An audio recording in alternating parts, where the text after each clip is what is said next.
Good evening, everyone. My name is Swati Agarwal. It's a pleasure to welcome you all for our webinar on criminal trial for offences and arrest under the Central Goods and Services Tax Act lacks constitutional backing. Today with us, we have Mr. Shekhar Kapoor and Ms. Kavita Jha. Heads indirect tax practice in Rash Associates and has over 25 years of experience. Ms. Kavita Jha, she's a senior member of tax team of Rash Associates. She's associate. She's also an advocate and lawyer.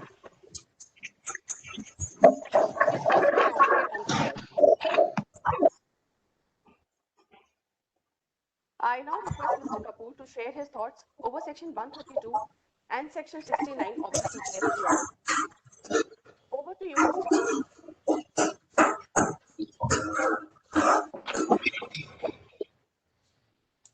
Hi, good afternoon. Thank you, Swati, for a brief introduction of me and my colleague, Kavita Jha. So today's topic, as has already been stated, is criminal trial under Section 69 and 132 of the CGST Act. Whether it has constitutional backing is a subject which we thought is important to be brought about to our various clients and the subscribers, pursuant to the recent judgment given by pronounced by Delhi High Court in the case of Krishan Maggu versus Union of India. But before we dwell upon this aspect, whether it is unconstitutional or it is constitutional, and it has a backing, the various provisions that we talk about in the next 1.5 hours. With respect to Section 69 and Section 132 of the Central Goods and Service Tax Act. It is important that, it's only been actually 3.5 years since the inception of Goods and Service Tax Act was brought in 2017 from July 1st onwards. But in these 3.5 years, or we can say a very short span of time, we have noted that many of the vendors or suppliers have taken benefit of some of the loopholes or the plugs which are in place, but they have taken benefit of that and have carried out a lot of frauds with respect to whether it is in relation to supply whether it is in relation to giving of invoices without there being any supply of goods or services, or there have been, misuse of input tax credit, which was otherwise not available, or wrongful claim of input tax credit, or even wrongful claim of refunds that we have noticed over the years. As we talk, almost 6 lakh companies are dormant as on date. And that is a sign which can be stated that these companies, which may be stated as a shell company, have been instrumental in carrying out these kind of frauds over the past 3.5 years. And the government of India had been quite serious to plug these kind of loopholes.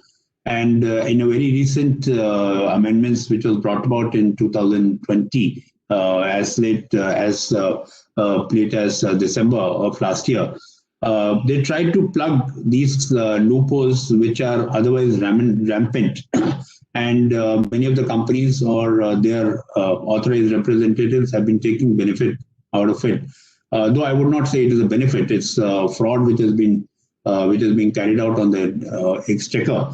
And one of the cases that have been brought about is that if it is found that a supply of goods or services are not happening, but there's an issuance of invoices, and therefore there is a wrongful claim of input tax credit, in that case, the registrations of those persons or those vendors would be cancelled, and in the near future, they would not be entitled to claim new registrations. So, and plus there are many others. Of course, many of the courts nowadays have come out heavily on these kind of fraudsters, as it is getting too difficult.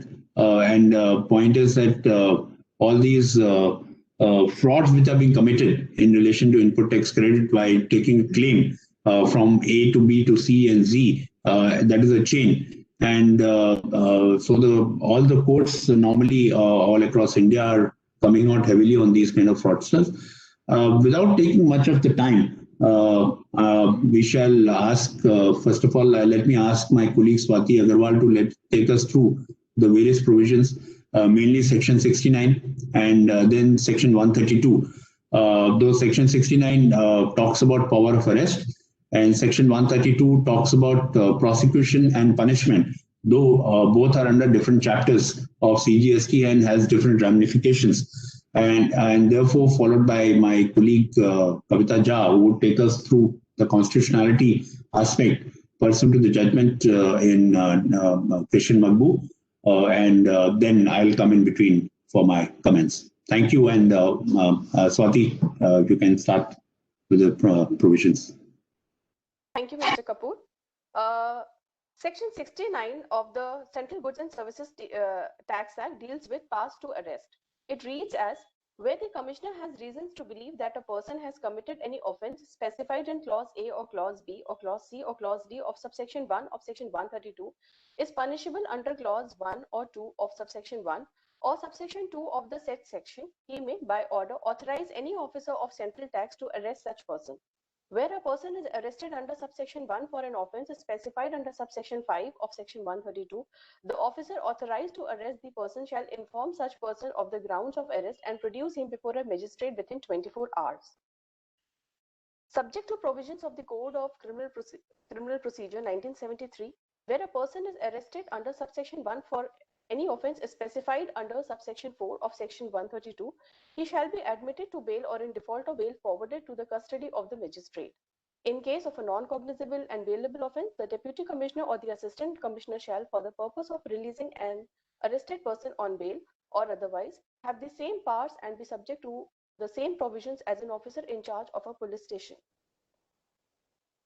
Section 132, it reads as, it talks about punishment for certain offences, and it reads as, whoever commits or causes to commit and retain the benefits arising out of any of the following offences, namely, supplies any goods or services or both without issue of any invoice in violation of the provisions of this Act or the rules made thereunder with the intention to evade tax, issues any invoice or bill without supply of goods or services or both in violation of the provisions of this Act or the rules made thereunder, leading to wrongful availment or utilization of input tax credit or refund of tax, avails input tax credit using the invoice or bill referred to in Clause B, or fraudulently avails input tax credit without any invoice or bill, collects any amount as tax but fails to pay the same to the government beyond a period of 3 months from the date on which such payment becomes due, evades tax or fraudulently obtains refund, and where such offence is not covered under clauses A to D, falsifies or substitutes financial records or produces fake accounts or documents or furnishes any false information with an intention to evade payment of tax due under this Act,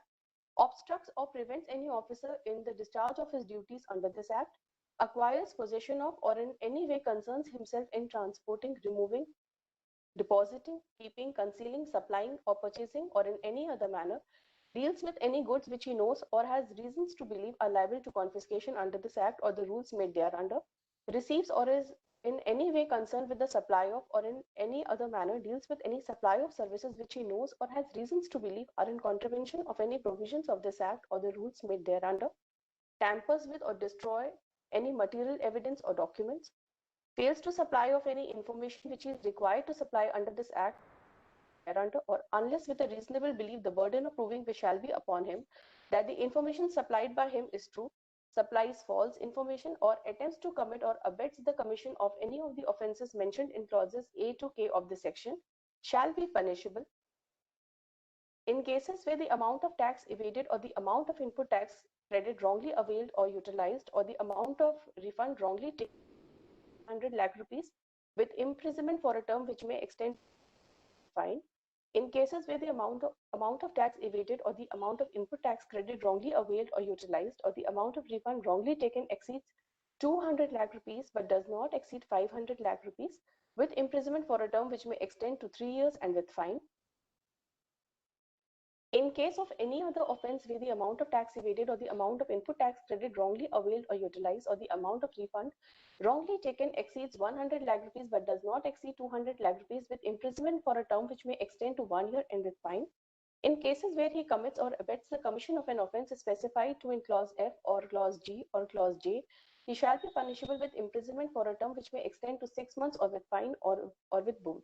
Where any person convicted of an offense under this section is again convicted of an offense under this section, then he shall be punishable for the second and for every subsequent offense with imprisonment for a term which may extend to 5 years and with fine. The imprisonment referred to in clauses 1, 2, and 3 of subsection 1 and subsection 2 shall, in the absence of special and adequate reasons to the contrary, to be recorded in the judgment of the court, be for a term not less than 6 months. Notwithstanding anything contained in the Code of Criminal Procedure 1973, all offences under this Act, except the offences referred to in subsection 5, shall be non-cognizable and bailable. The offences specified in clause A or clause B or clause C or clause D of subsection 1 and punishable under clause 1 of that subsection shall be cognizable and non-bailable. A person shall not be prosecuted for any offence under this section except with the previous sanction of the Commissioner. Explanation. For the purposes of this section, the term tax shall include the amount of tax evaded or the amount of input tax credit wrongly availed or utilized or refund wrongly taken under the provisions of this Act. The State Goods and Services Tax Act, the Integrated Goods and Services Tax Act, or the Union Territory Goods and Services Tax Act, and cess levied under the Goods and Services Tax Compensation to States Act. Now we will be discussing whether criminal trial and arrest provisions under Section 69 of the CGST Act, read with Section 132 of the CGST Act, are unconstitutional. Over to you, Kavita ma'am.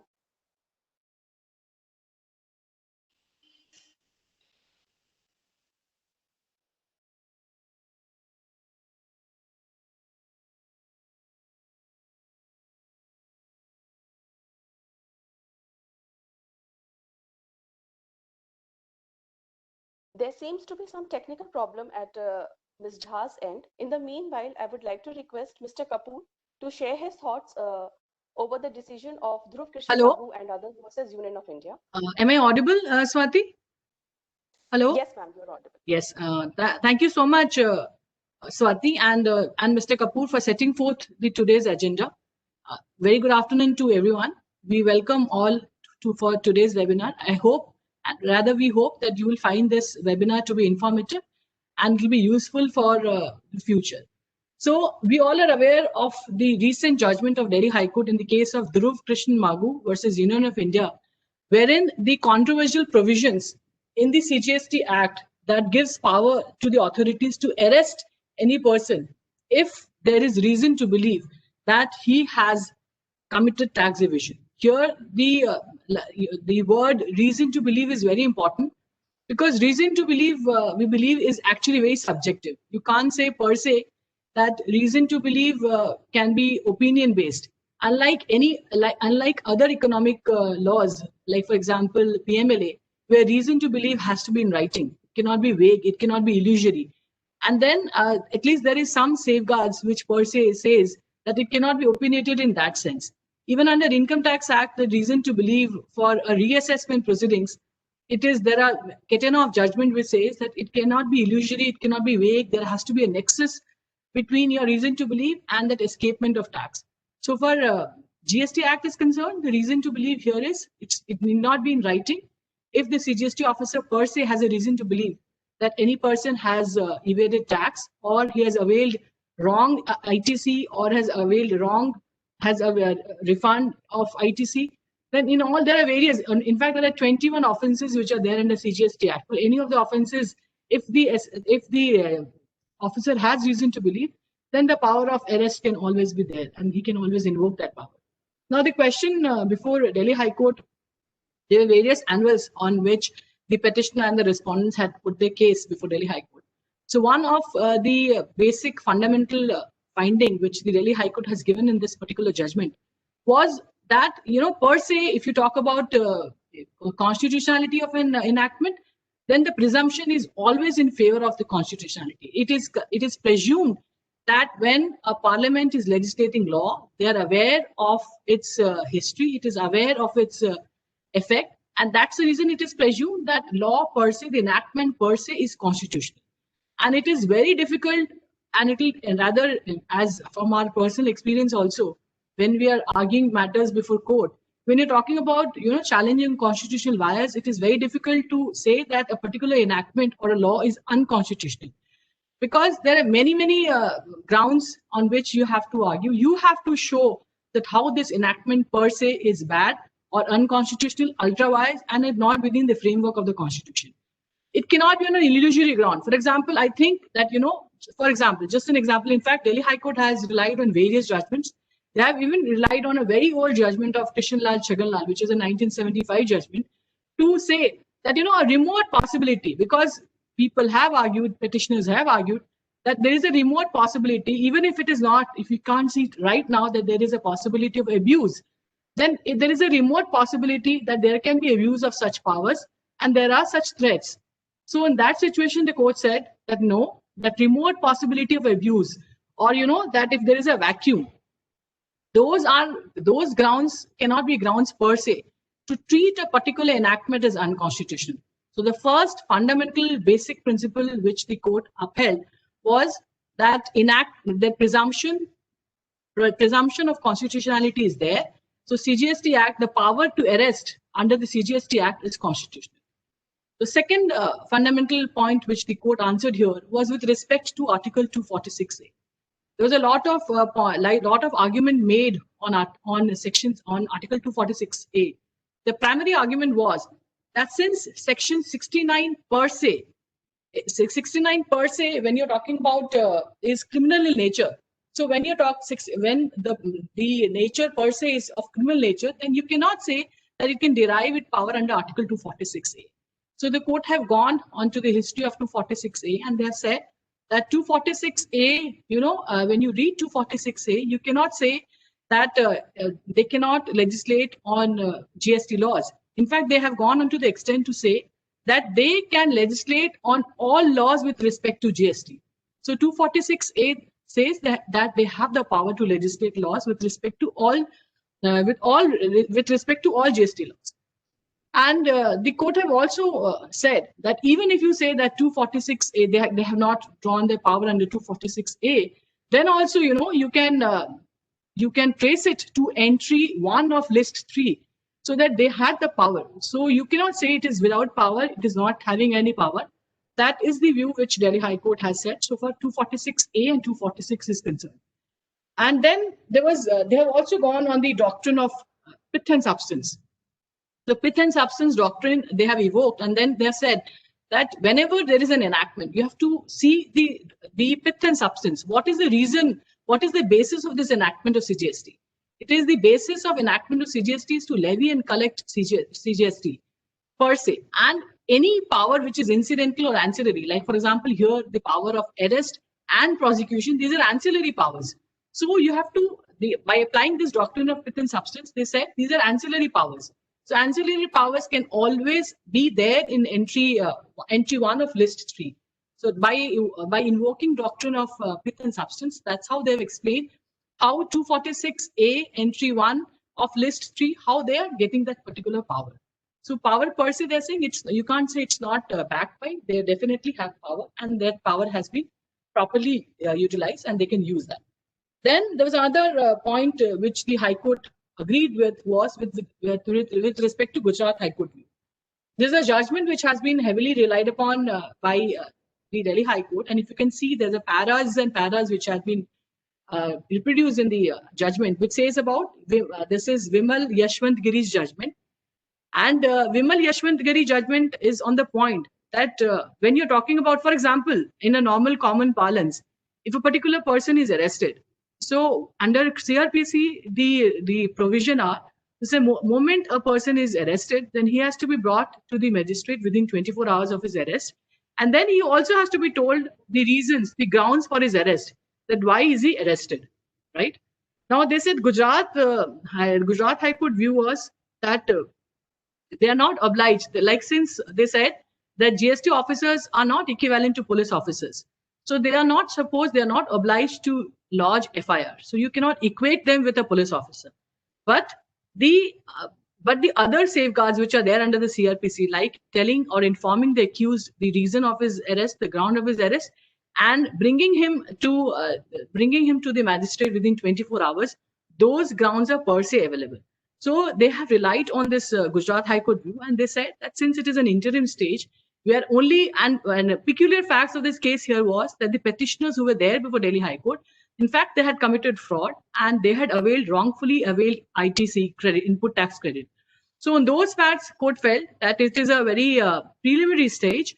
And so at this stage, we do agree with the view of Gujarat High Court. And that's the reason they said that we can't per se say that arrest is bad in law or it is unconstitutional. There was another view, another judgment which was also relied upon by Delhi High Court was in the case of Sapna Jain.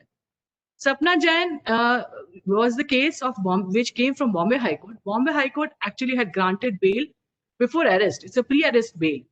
So this matter went to Supreme Court. Before Supreme Court had decided this particular issue and said that since the High Court has already exercised and has granted pre-arrest bail, so we're not interfering at this stage.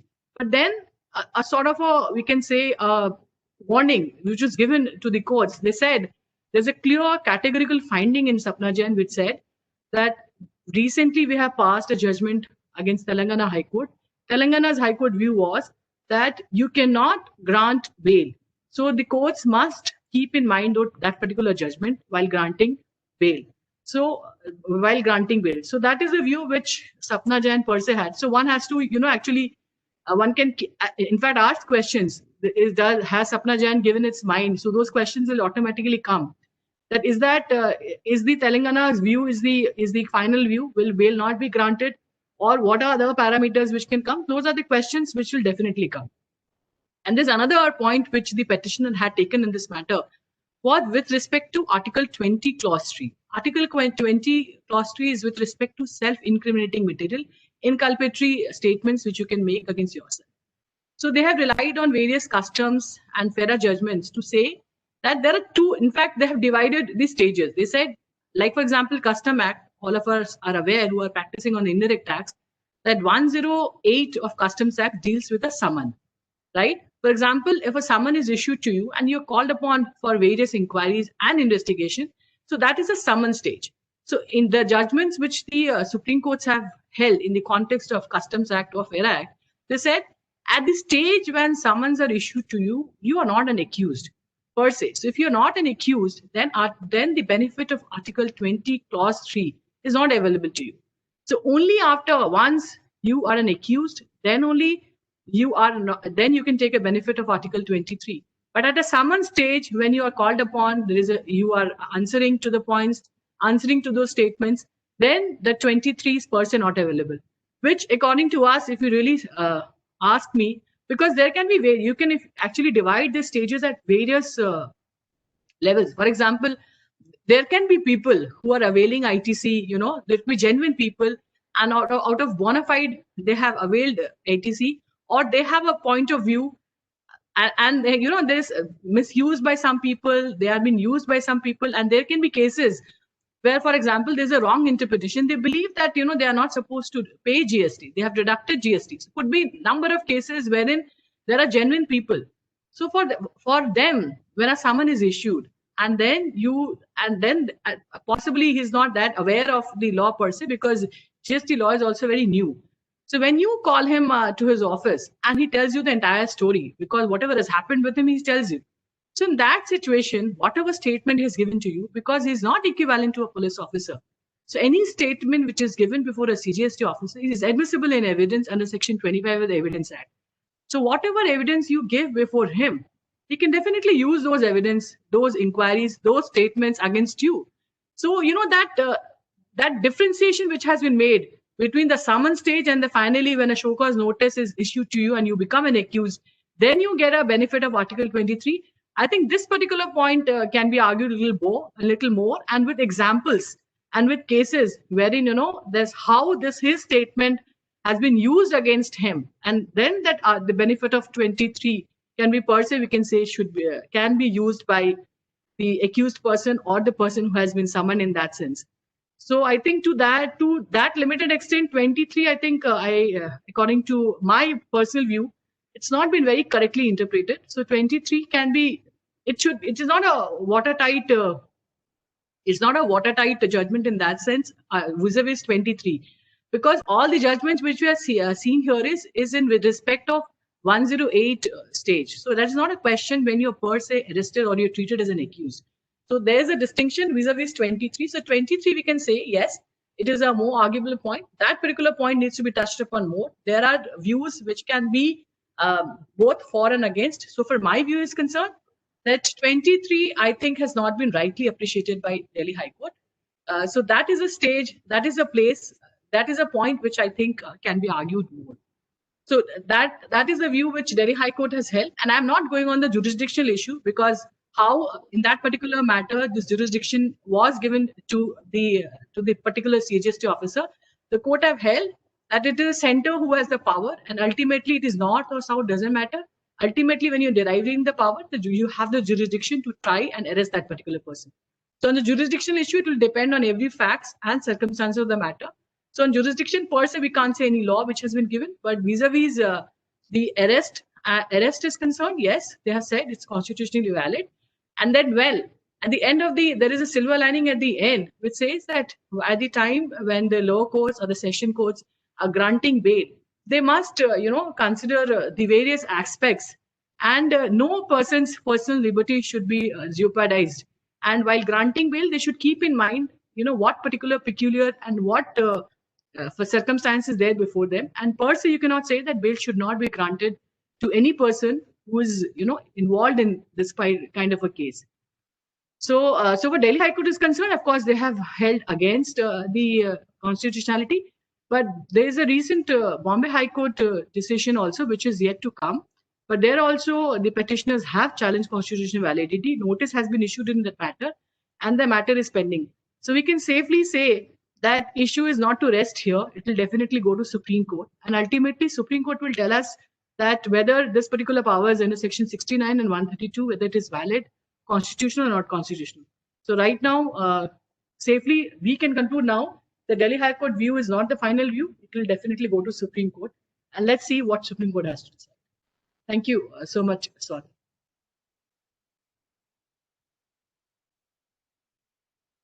Thank you, Kavita ma'am. Now I would like to request Shammi sir to discuss how Section 132 and 69 has been interpreted by various high courts. Yeah, thank you, Kavita ma'am, for an insightful, thought on the recent judgment of Delhi High Court, dealing on the aspect of Section 69 and 132 and the constitutionality, whether it has a backing. So to start with, frankly, friends, as it is said, bail is the rule and jail is an exception. But having said that, if a fraud has been committed by X by Z, then I think that has to go through the vigors of law, and depending upon the gravity of the situation or the magnitude of the fraud which has been carried out by the person, the courts are taking a view. Even though at the outset, let me tell you that there have been contrary views by different high courts with respect to grant of bail vis-a-vis Section 69 and 132, as they hold that there is some kind of it runs contrary. Section 69 talks about arrest, and 130 talks about punishment and prosecution. However, many of the high courts have gone on the aspect whether these provisions would apply only at the stage when a liability has been crystallized, or it can be a case where even before your liability or evasion of liability has been crystallized, you can be arrested. So to start with, the first case, though it is not on the PPT, I would just like to add and discuss with a very short line, is the case of Devinder versus Union of India, which traveled to Supreme Court. And the person concerned had challenged under Article 32 of the Constitution though the Supreme Court did not interfere much into that petition, holding that it is going to open up Pandora box if we allow people to come by way of Article 32 directly to the Supreme Court. So that case was relegated to High Court to get into the nitty-gritties and see whether there is a case made out by the petitioner for grant of bail. Also, because he had challenged Article 21 and Article 23 with respect to right to life and others. To start with, friends, there are certain decisions. The first of its kind was P.V. Ramanna Reddy versus Union of India, which is by Telangana High Court, and it has been quite talked about by even Supreme Court. And reference has been made in Union of India versus Sapna Jain, which my colleague had also discussed. Irrespective of the fact that the case of Sapna Jain versus Union of India is still pending before High Court, Bombay High Court, and that matter was also sent back. And the Supreme Court specifically said that they are not going to interfere with respect to the interim order passed by Mumbai High Court, wherein interim relief was granted to the petitioners, and they said that pre-arrest benefit should be given by way of an anticipatory bail to Sapna Jain. Though on merits, I think Bombay High Court did not dwell much on that aspect. So with respect to P.V. Ramanna Reddy versus Union of India, which is 2019 judgment, which also traveled to Supreme Court, and Supreme Court has dismissed that because the specific issue was that the petitioner therein had defrauded the revenue of almost close to 140 crore, and taking into account the humongous amount involved in fraud, the High Court had taken a view that if the person is enlarged or granted bail, then he is going to have an impact on the various investigations that might be going on, and he may hamper the investigation, and therefore the High Court was of the view that bail should not be granted.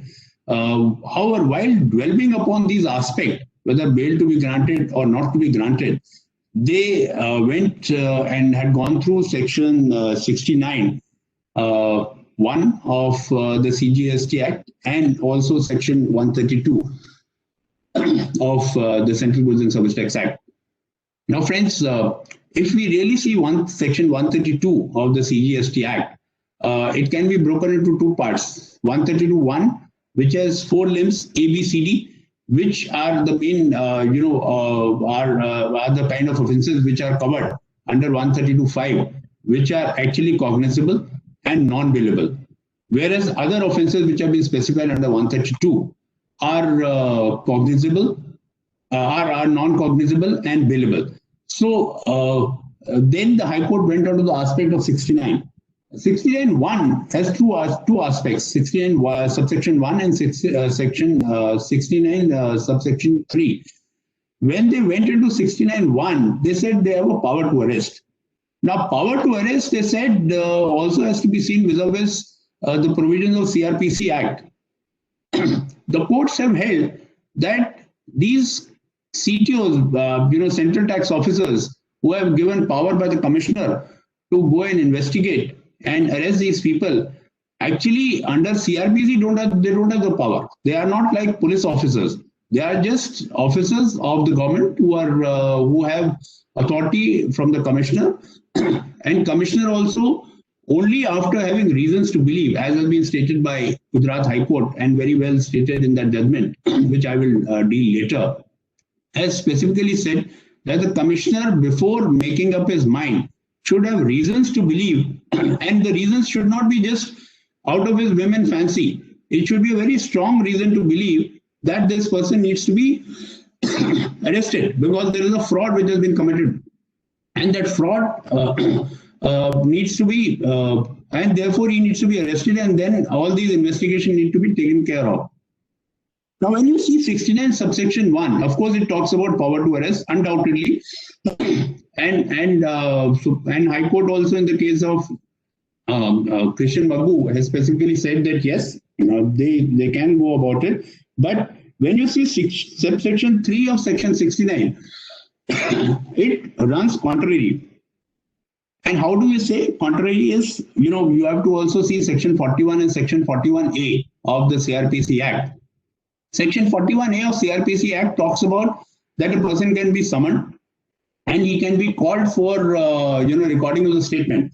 But they say there is a difference between recording of statement and recording of reasons, or just information of giving reasons to the person. There's a big reason. There's a big difference between recording of reasons by the person concerned and recording of information or giving the grounds to the person for which he can be arrested. But 69(3) vis-a-vis the other provisions, when you say 132 subsection 4 of the CGST Act, which talks about cognizable and non-bailable, non-cognizable but bailable offences, they say they don't have the power. Under 69(3), they say they don't have the power to arrest. However, when you see the explanation, they say that yes, bail can be granted even by the deputy commissioner.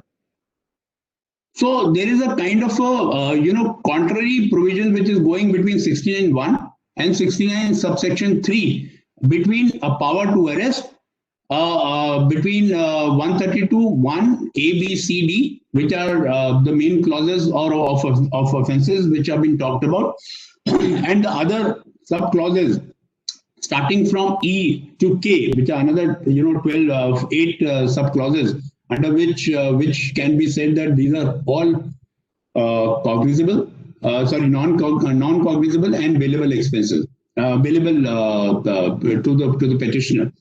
So while dwelling upon, they have really gone into the aspect of 69 and 132, and also said that they don't, these CTOs or commissioners who have given that power, or these tax officers, do not act like a police officer.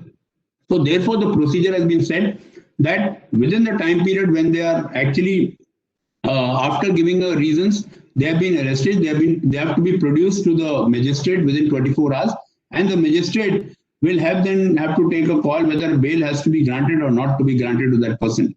Our procedure has been set up under these Act, but the courts also go on to say, when you talk about section 41 and section 41A of CRPC Act, coupled with section 69(1), even though they may be not running pari materia, but when you see section 104 of the Customs Act, they are also under the statute. The customs authorities have the authority to arrest a person.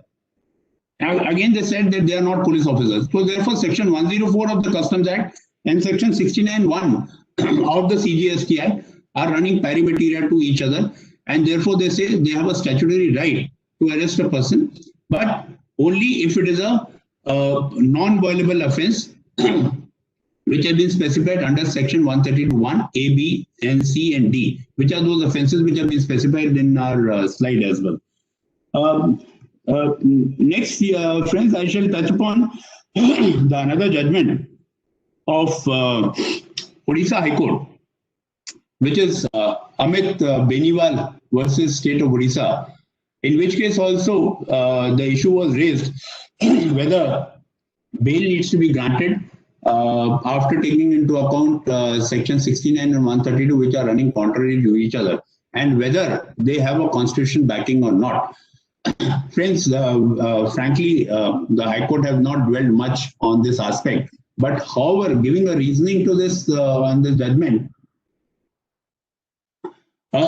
kind of a distinction was made while talking of judgment in the case of Make My Trip, which was even though a pre-GST case. In that, it was said that in Make My Trip, the Delhi High Court has specifically held that a liability has to be crystallized before you can arrest a person. Whereas under the Goods and Service Tax Act, it is not necessary that a liability has to crystallize, because when you say there's a fraud of input tax credit, that's a financial fraud which is happening, and therefore it is not necessary that that liability needs to be crystallized at a later stage, at the time when adjudication has to take place.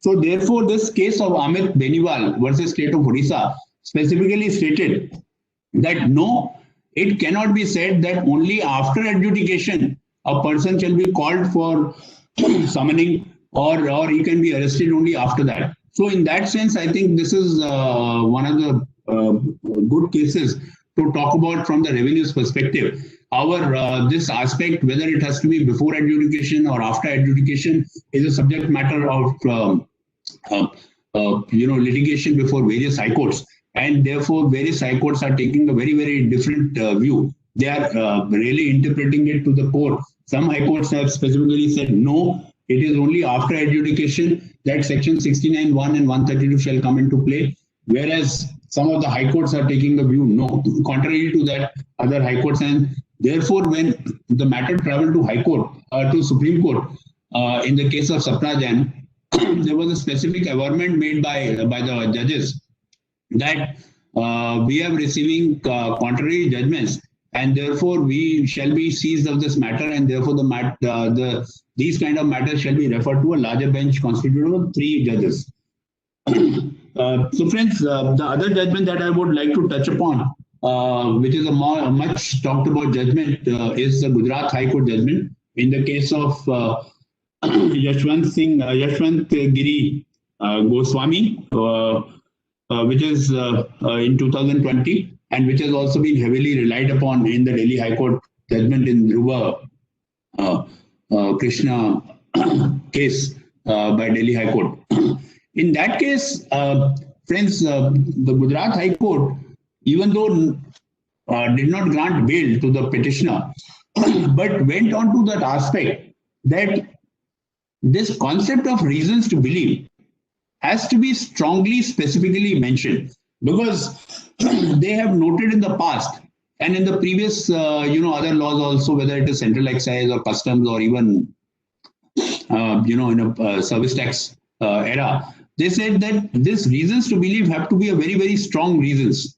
Unless until the commissioner holds that there is a strong prima facie case against the petitioner, then only he can ask his subordinates to go and exercise their jurisdiction under 69(1) and arrest that person.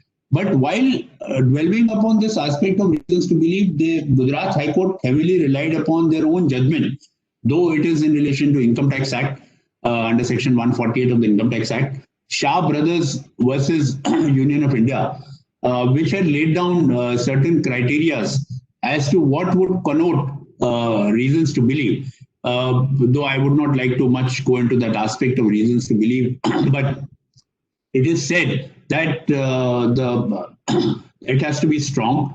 It cannot be just on the whim and fancy of the commissioner that he wants a person to be arrested. And it should not be a case that just because he wants to harass a person, therefore he can invoke the provision of section 69 and 132 and issue summons or warrant to the person concerned and arrest that person because he has to satisfy his own ego. I think with this, these are certain judgments which we need to talk about. Of course, Sapna Jain is still pending. But frankly, friends, there have been cases. I'll just touch upon the case of Hanumanta, which is from state of Karnataka, which was, the petitioner had actually frauded the revenue by almost close to 7 crore. But he said, I'm an old person and there is pandemic. And due to pandemic, he had filed a petition for granting bail, anticipatory bail under section 439 of the CRPC Act. So the courts were quite liberal in granting anticipatory bail to that person, holding that yes, pandemic is there, and if we put this person in jail, then ends of justice may not meet, and he may be suffering from corona. So there are kind of some funny cases which have been brought out by various high courts.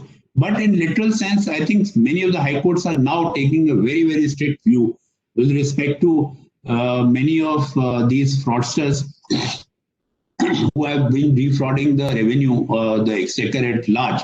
And as I said, that almost close to 600,000 companies, shell companies are already operating. And almost close to 40,000 people have been sidelined, wherein they have done a transaction of 50 lakhs, but under the Income Tax Act, they show only a return of 1 lakh rupees. So just for reference of our viewers, our subscribers, the CBDT and the CBIC have formed a platform wherein information is passed on between the two departments, and based on the information made available to A department or B department, they carry out these kind of searches, and then by invoking 69 and 132, they then carry out their investigation. Though they may be saying that they are issuing summon under section 41A, but by invoking 41A, they also arrest that person. So, but also we need to see section 154, 155, 156, and 157 of the CRPC Act, which are otherwise not applicable with respect to the provision of section 69(1) of CGST Act, and also section 104 of the Customs Act, as has been held by various high courts. Swati, with that, I think if you have any questions, we can take those questions. No, I just want to, Swati, I just wanted to add one case. I think Mr. Kapoor has covered the cases, but just for everybody's information, I thought there's one more judgment which I can mention. I think people will get to know about how the department is behaving. There's one judgment of Allahabad High Court, which, I've recently come across. In fact, Allahabad High Court is a recent judgment wherein, I just wanted to mention the name of that judgment. So I'll just tell you what is the allegation in brief. So in Allahabad, of course, the issue was with respect to fraudulent availment of ITC, and all the provisions of GST was invoked, and there was a complaint, and then there was an arrest. But in the meantime, there was an FIR also lodged under all the provisions of IPC. So like, for example, 120B, cheating, forgery, and then that particular person had moved to Allahabad High Court. That so far FIR is concerned, that should be quashed. So Allahabad High Court specifically said that maybe since there is so far the provisions of IPC is concerned, you cannot say that FIR should be quashed, although punishment and your jail will be under one particular act. But so far FIR is concerned, it is valid, and they have not quashed that FIR. So one particular person who has committed fraud under GST Act, it is not that he will only be punishable under GST Act. Parallel proceedings even under the IPC provisions can go on.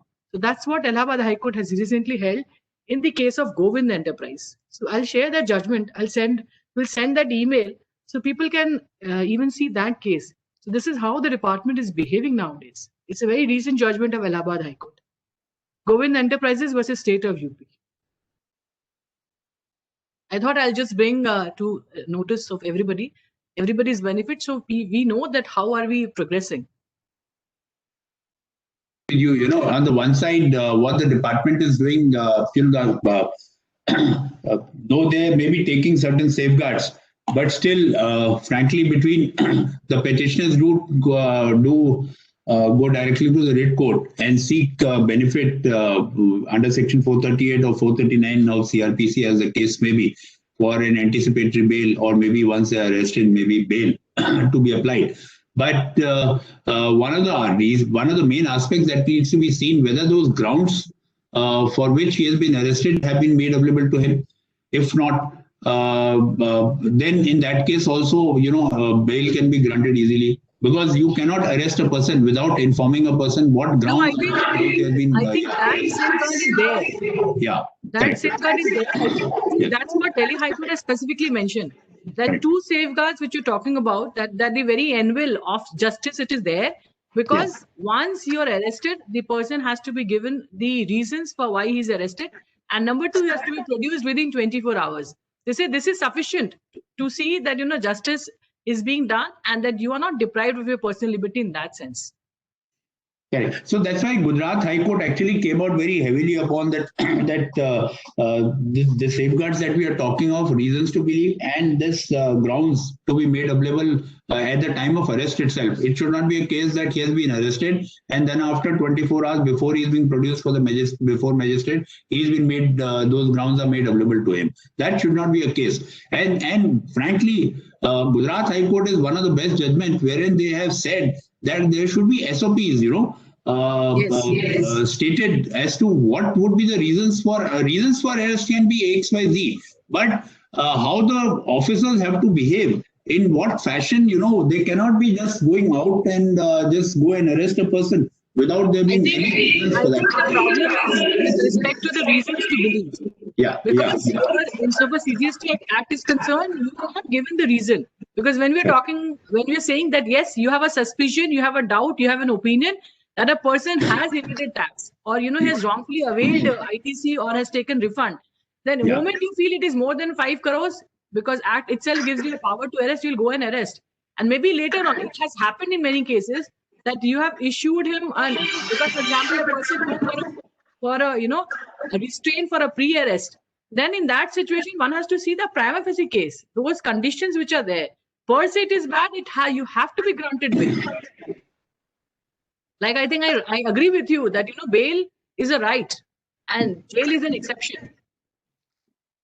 And Justice Chandrachud, in recent judgment of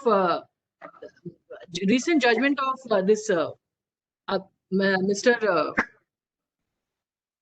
This particular hello. Yeah.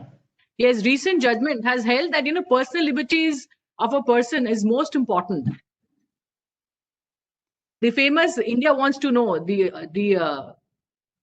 Arnab Goswami. Arnab, yes, in the case of Arnab Goswami, you remember the catch line, you may forget the person. Chandrachud has specifically mentioned that the personal liberty of a person at any point of time cannot be compromised. To you, the courts, and in fact, the courts, the line which the court has said that court must ensure that no one's personal liberty is harmed, or they must see that your liberty is protected, because that's your fundamental right.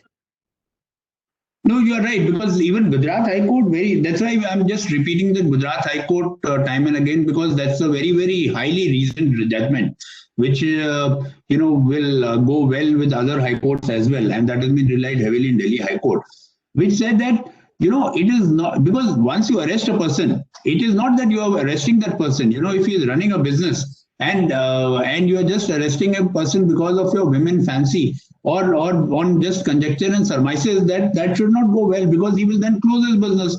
Once you close a business, then obviously the other ramifications. So it should be a reasoned order before a person is arrested, and that reasons to believe has to come from the commissioner directly to his officers, and there have to be certain checks and balances in place, which have been stated by Gujarat High Court. So that is why that has been also relied heavily in Delhi High Court. Of course, these judges will correct.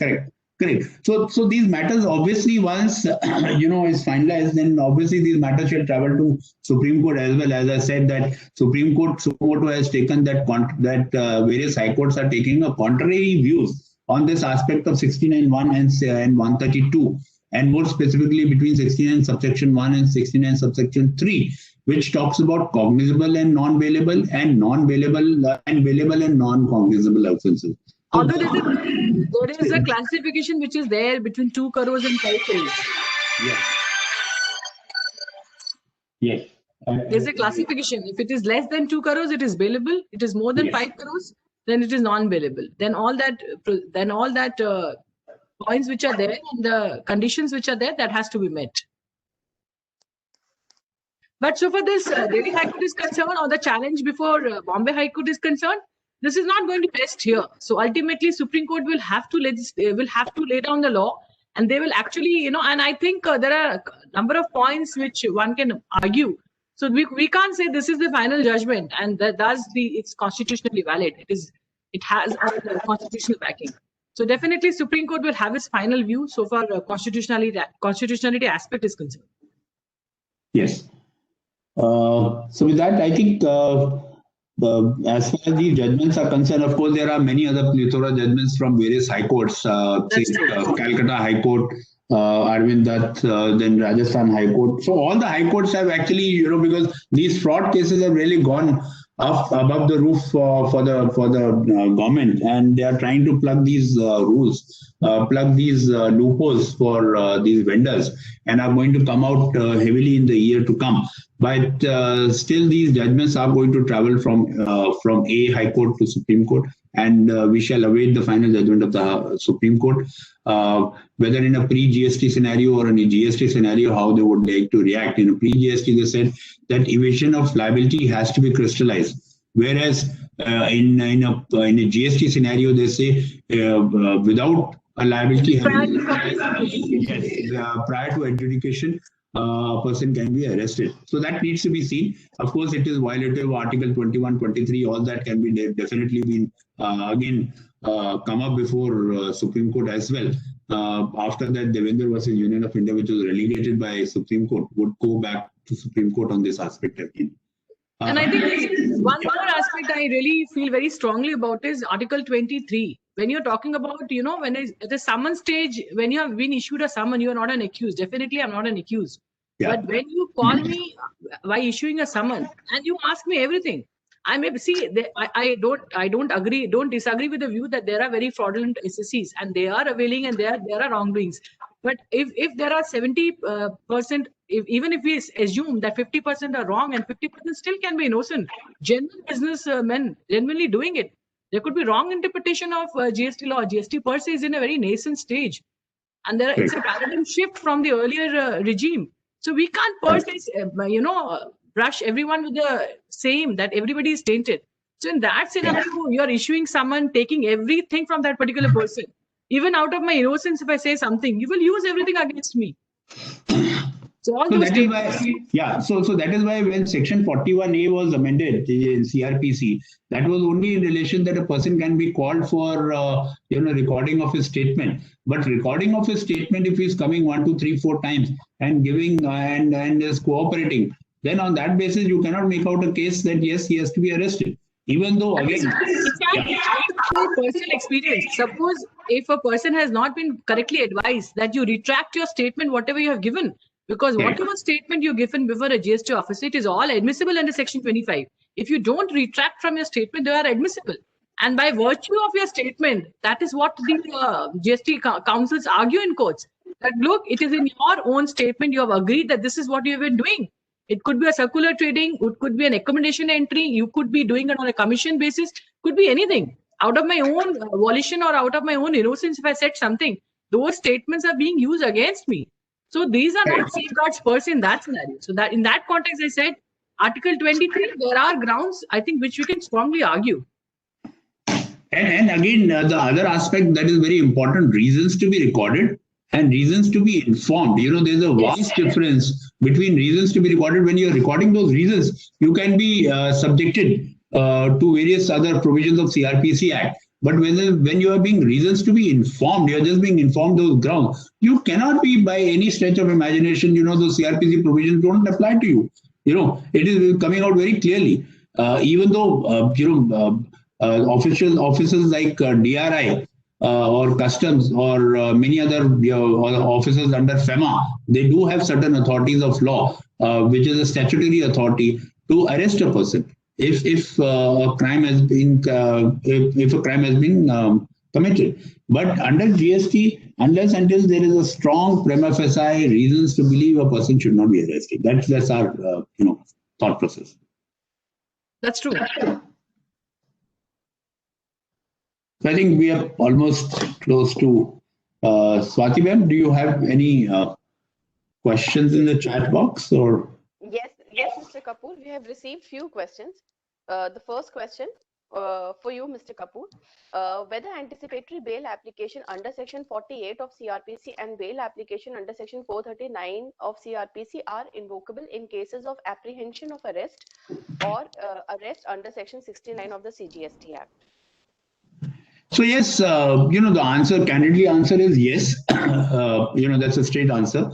So in any condition, whether it is under the GST law or any other law, customs law, or any other laws of the country, if a person thinks that he is maybe arrested for because some information has flown from A to B, then obviously he can go to High Court and challenge the provision of 438 and 439 and ask for an anticipatory bail, which is the same situation, like Sapna Jain.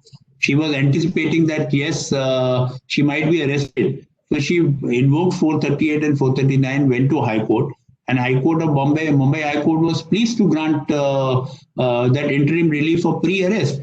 And when Union of India went directly to Supreme Court against that Mumbai High Court interim order, Supreme Court said, well, we are not going to interfere in whatever the order has been passed as on date by the High Court. But we only want to advise that the High Courts need to be cautioned pursuant to the judgment of P.V. Ramanna. So that speaks, that's why I think the last line would be that whether the judgment of Sapna Jain, Union of India versus Sapna Jain, is Supreme Court speaking its mind. So from that perspective, I think, yes, anybody who is apprehending that, yes, he or she may be arrested, can definitely invoke section 438 and 439 and approach the jurisdiction High Court for, taking benefit under that. Our next question is, can we say that prosecution in terms of section 69 read with section 132 of the CGST Act can be initiated even without conclusion of adjudication proceedings? For you, yeah, I think that's a point of contention. And as I stated just some time back, that many of the high courts are taking a very contrary view under section 69 with section 132.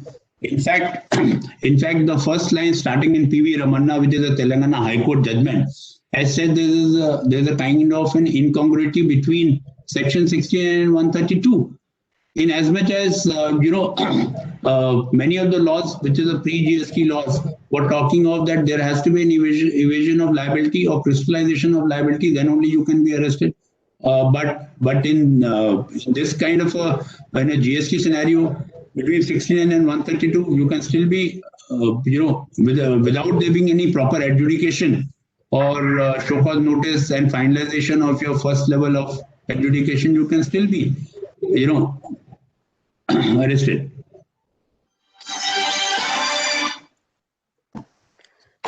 Our next question is, how lenient is judiciary while granting anticipatory bail or bail application for economic offences under section 132 of the CGST Act? This is for you, Kavita ma'am. Oh, thank you, Swati. I thought since I didn't ask you, is there any question on the chat box? The questions won't come to me. So well, I'll be happy to answer. I said, so far leniency is concerned, I would say, of course not, because so far bail is concerned, it's a discretionary power of the High Court. And so for lower courts are concerned, also again, bail is a discretion. But there are three tests which generally the court sees. It is whether the investigation is concluded. Number two, is there any risk of, that the accused will run away or flee? And number three, will he tamper with the evidence? There are many cases we have seen where court have granted bail and on the reason of maybe due to medical reasons, could be due to the age factor, due to the investigation being concluded, no purpose will be served. He's already been interrogated several times. So all those reasons are there by where court can. But otherwise, if you see, the view is that it should be sparingly used so far this discretion is concerned. So we can't say it is lenient per se, but at the same time, we can't say you don't get bails, because in many matters we have seen before Patiala High Court, before Session Courts, before High Court, even pre-arrest bails are also granted and post-arrest is also granted, depending on every facts. Our next question, can we say that in Sapna Jain's case, the Honorable Supreme Court has spoken its mind with respect to bail application? Yeah, in fact, I was thinking about that, because in fact, if you permit, Swati, do we have time? Can I take 2 minutes? Sure, ma'am.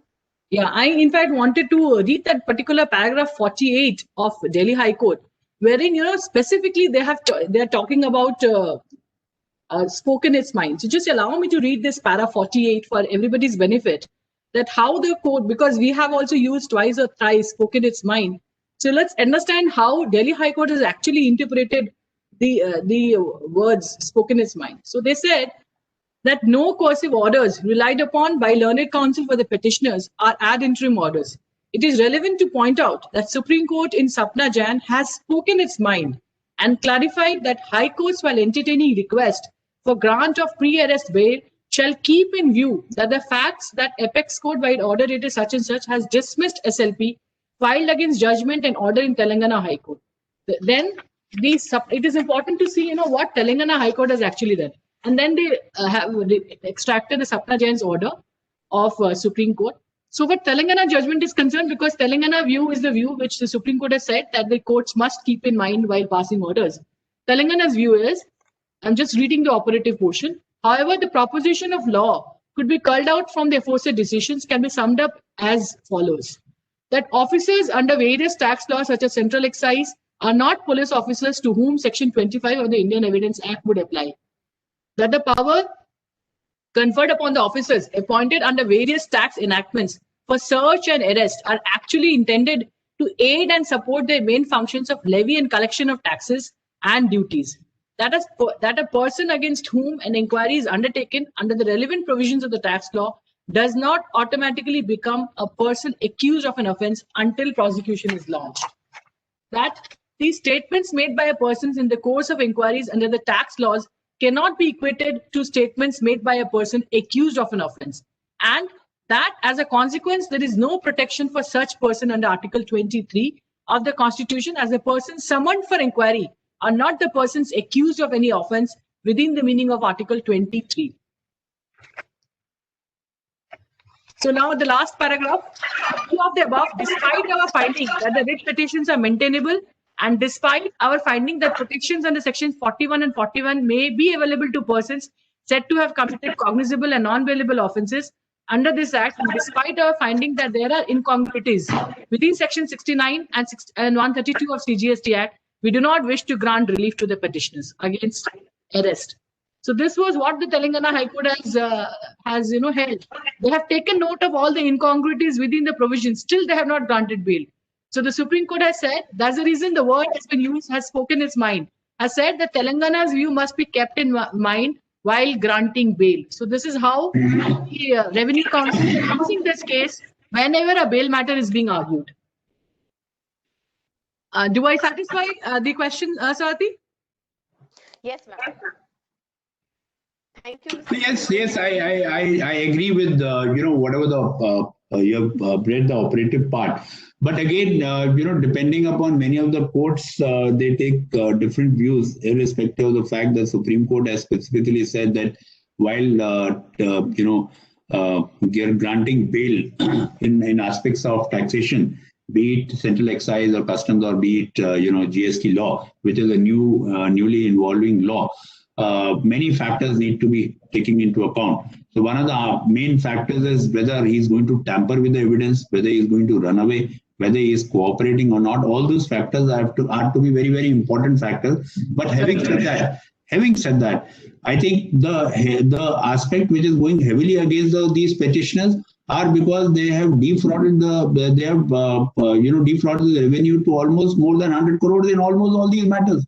It's almost 1,000 crores. Yeah. So fraud which has been busted is almost 1,000 crores. No.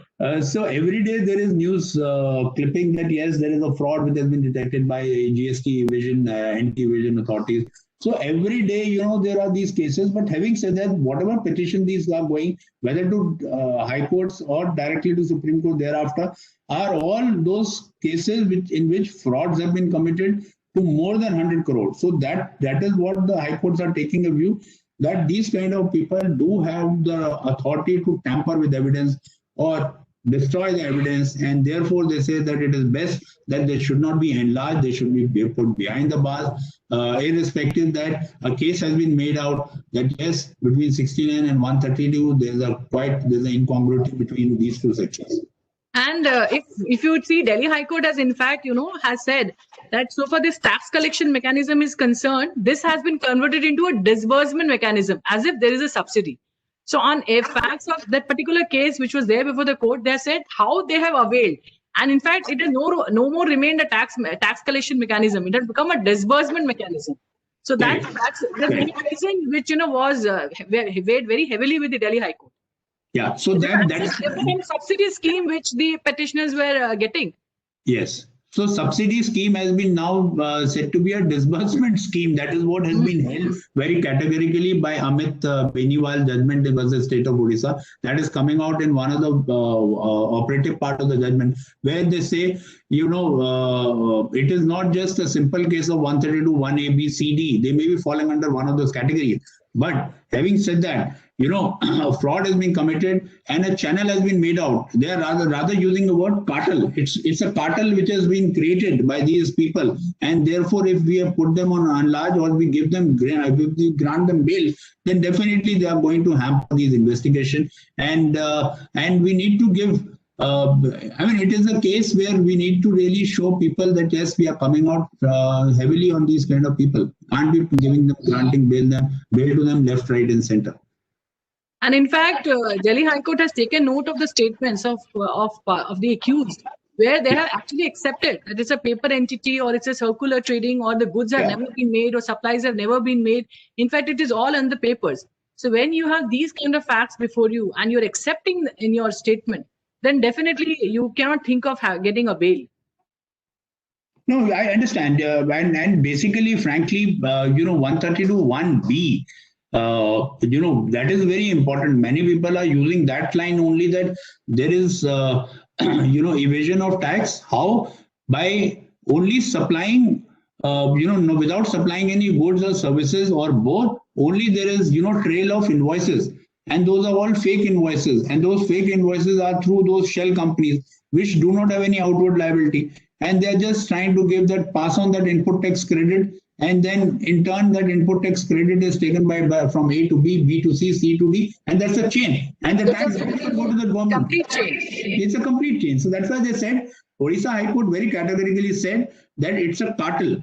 So when they use that word cartel, I think they meant it in this fashion, that there's, shell companies are, being used for frauding the revenue exchequer at large. And in fact, when the searches and verifications were done about these fake firms, they actually found that all these firms were in the name of laborers, cooks, the drivers. So when this was busted, they had reason. So that's the reason for every matter. They said investigation is on. We have just been able to, because so far when we are talking about GST, there are several chains. How this ITC has traveled or how this refund has been carried out. When you catch hold of one person, then you ultimately chain has to be also seen. That who is the end beneficiary, and that's how the chain. When you're linking with each and every person, then you see then what is the fraud which has been committed. On the government. I agree with you. I totally agree with you. However, today's topic, frankly, Kavita ma'am, thank you very much. Swati ma'am, do you have any further questions for us, or should we wind up? Mr. Kapoor, we have not many questions, but I think due to paucity of time, we will be replying to them over email. Okay.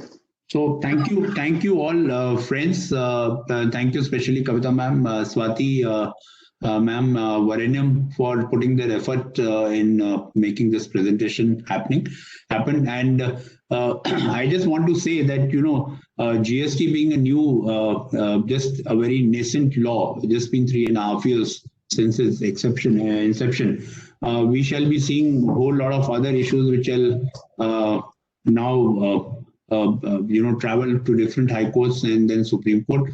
And we hope that sanity is brought into these various people for not frauding or defrauding the revenue with respect to these kind of cases.